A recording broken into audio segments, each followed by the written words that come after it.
Appliquez des filtres sur vos tables pour simplifier leur lecture et retrouver plus rapidement les valeurs qui vous intéressent. Power Pivot vous propose des fonctionnalités avancées de filtres sur les textes et sur les nombres. Par exemple, ici, vous le voyez, je vais avoir un certain nombre de catégories.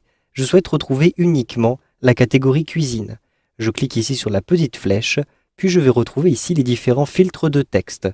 Je clique et j'ai plusieurs possibilités. Par exemple, je peux choisir le texte est égal à. Donc je vais choisir est égal à.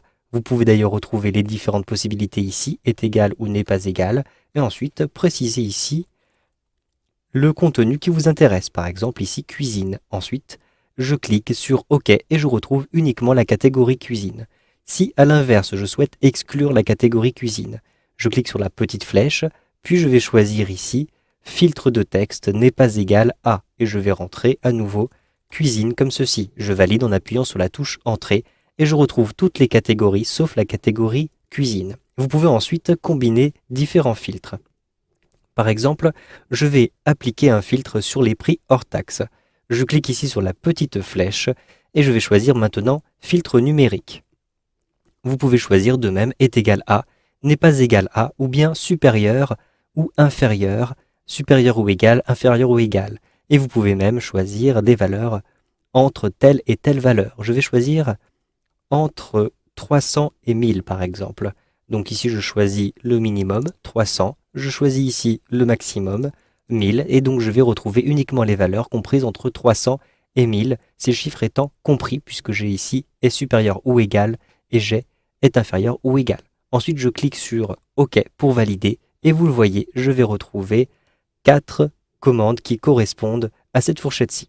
Maintenant, sachez que vous pouvez masquer ou montrer les éléments individuellement. Par exemple, ici pour les différents produits, je clique sur la petite flèche et je vais choisir de masquer par exemple le service nettoyage que je ne souhaite pas voir. Je le décoche, puis je clique sur OK. Je vais donc pouvoir comparer uniquement les éléments qui m'intéressent. Pour annuler un filtre, cliquez simplement sur la petite flèche en face de l'entête de la colonne. Vous le voyez ici par exemple celle-ci. Vous remarquez d'ailleurs qu'il y a un filtre appliqué puisqu'il y a un petit entonnoir dessiné ici. Ce n'est pas le cas par exemple pour cette petite flèche.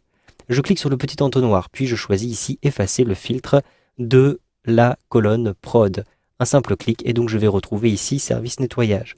Pour supprimer tous les filtres qui ont été appliqués et être sûr de retrouver mon tableau complet, rendez-vous à l'intérieur de l'onglet Accueil, puis choisissez Trier et filtrer, puis effacez tous les filtres. Vous allez retrouver tous les éléments de votre table.